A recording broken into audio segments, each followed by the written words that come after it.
mendengar kajian di sebuah YouTube. Jadi kalau seseorang itu tidak melakukan ibadah sholat 5 waktu, maka ibadah yang lainnya tidak akan diterima. Itu menurut Buya bagaimana tanggapannya? Terima kasih Buya. Ya, itu saja. Langsung saja. Saya tidak menolak ya. Tetapi saya melihat bahwa ibadah sholat ini menjadi panglima dalam beragama. Untuk mengukur kebenaran seseorang beragamanya benar atau tidak, lihat saja di sholatnya. Itu satu.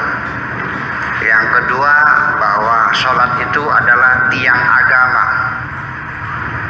As-sholatu imaduddin, faman aqamaha faqad haddamaddin. Barang siapa yang mendirikan sholat berarti mendirikan agama. Wa man tarakaha faqad haddamaddin. Barang siapa meninggalkan sholat berarti menghancurkan agama. Lalu ada lagi hadis, segudang nih saya teman-teman. Ya, banyak ratusan hadis tentang sholatnya. Ya, antara lain, inna awwala ma yuhasabu bihil mar'u yaumal qiyamah as-sholatu. Nanti amalan-amalan yang pertama-tama dihisab oleh Allah adalah sholat. Barang siapa yang tidak sholat maka semua amalnya tidak diterima. Ya. Banyak banget deh. Nah, hadis-hadis inilah yang kemudian menyebabkan umat Islam dalam beragama terjebak dalam agama seremoni, agama ritual. Iya kan?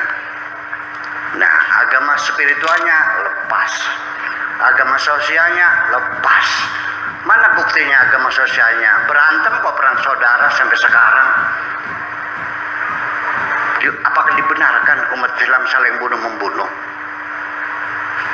Iya, Irak hancur lebur, Syria porak-poranda, Yaman masih terbakar, Libya jungkir balik.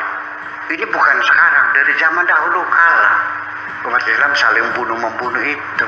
Di mana ibadah sosialnya? Di mana spiritualnya? Kita sibuk bikin masjid. Ya, semakin rajin berjamaah, semakin rajin bertengkarnya. Saya tidak merendahkan sholat, ya tidak. Tetapi kenapa di Al-Quran sendiri, kalau memang itu sebagai tiang agama, kalau itu memang menjadi ukuran seseorang, kalau tidak sholat amalnya tidak ada yang diterima. Kenapa dalam Al-Quran ibadah sholat hanya sekali-kali disebutkan dan tidak berulang-ulang? Itu pun secara global saja, aqimus sholat. Berapa kali sehari tidak disebutkan, rakaatnya tidak disebutkan, apa yang dibaca juga tidak disebutkan. Tidak ada dalam Al-Quran bagaimana protokol sholat itu dilakukan. Dan sampai sekarang sholat orang berbeda-beda. Ada yang takbirnya di atas kepala, ada yang di atas kuping, di bawah kuping, di atas pundak, ada yang digoyang-goyang, ada yang sedekap, ada yang tidak. Sampai baca Fatihahnya ada yang baca Fatihah, ada yang tidak. Yang baca Fatihah ada yang baca bahasa, ada yang tidak. Sampai menunjuk sepatu syahadat saja, tasawuf saja, ada yang digoyang-goyang. Nah, saya jujur mau berkata, Nabi Muhammad sholatnya gimana? Saya mau niru sholatnya seperti Nabi Muhammad. Artinya dalam komunikasi sehari-hari, kalau saya memerintahkan kamu hanya sekali dua kali, tidak akan berbeda dengan ketika saya menyuruh kamu berkali-kali. Betul enggak? Yang berkali-kali itu infak. Anfiqu wa mimma razaqnahum yunfiqum. Infak. Kenapa dalam bab fikihnya kok enggak ada bab infak? Ini ada satu persoalan yang tersembunyi sesungguhnya. Ya, saya tidak menolak itu semuanya, cuma saya sedang berhipotesa. Kalau dia itu memang tiang agama, kalau itu memang landasan seseorang amalnya tidak diterima kalau tidak sholat, ya mungkinnya dikatakannya 1000 kali dalam Al-Quran ini. yang jadi persoalan. Jadi sampai sekarang tidak ada yang tahu Nabi Muhammad itu sholatnya seperti apa. Saya ingin meniru seperti Nabi sholatnya. Ayo, sedekap nggak Nabi? Nabi tangannya digoyang-goyang nggak? Nggak tahu juga. Nabi baca Fatihah nggak? Baca basmalah nggak? Nggak tahu juga. Karena berbeda-beda, itu berarti kita sama tidak tahu. Jadi kalau Anda meyakini semacam itu, ya syukurlah, supaya amal Anda diterima, ya yang rajin sholatnya. Gitu ya.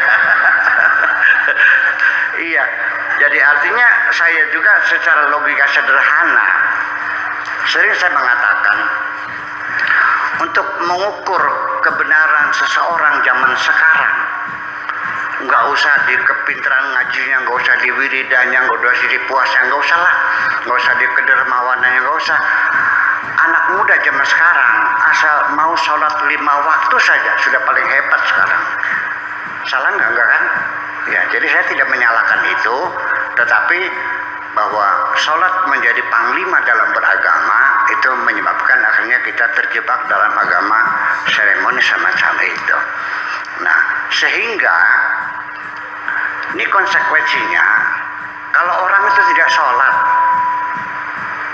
tapi dia sangat dermawan sekali, Anda hormati nggak? Ada orang itu sholatnya rajin tapi medit, dihormati nggak? Ada orang bertengkar saja tapi sholat berjamaahnya rajin, hebat nggak?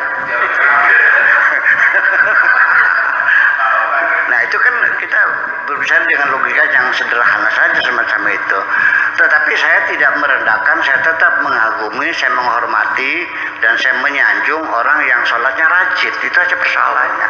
Tetapi saya tidak akan merendahkan seseorang karena dia tidak sholat.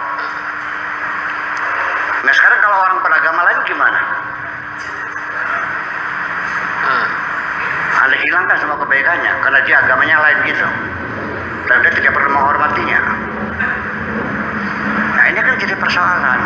Akhirnya melebar sampai kepada sholat, sehingga orang dihinakan karena tidak sholat, orang dihinakan karena agamanya berbeda, dan sebagainya.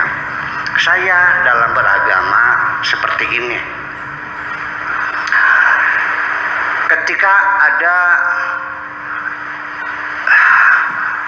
seseorang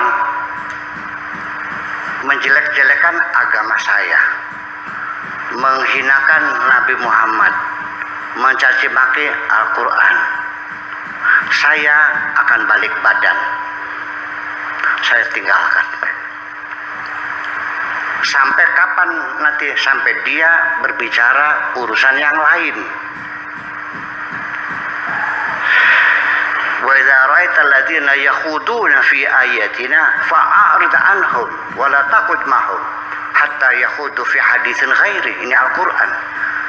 Apabila engkau mendengar ada orang mencaci maki agama kamu dan sebagainya, balik badan saja. Jangan duduk bersama mereka sampai mereka berbicara yang lain. Saya tidak akan melaporkannya ke Baris Krim sebagai penistaan agama. Ini Al-Qur'annya begitu. Maunya gimana? Iya. Wa idza ra'aitumul ladzina fi yakhuduna fi ayatina yustaza'u bihi, ya, menghinakan ayat-ayat Tuhan. Fa'arid anhum wa la taqudu mahum, balik badan, jangan duduk bersama mereka. Hatta yakhudu fi haditsin khairi, balik badan juga tidak selamanya. Kalau sudah dia bicara yang lain, masalah ekonomi, masalah bisnis, ya mangga silakan, itu persoalannya. Jadi artinya Tuhan sendiri juga tidak memberi petunjuk kita seperti itu untuk memukuli orang yang ini, tidak. Iya kan?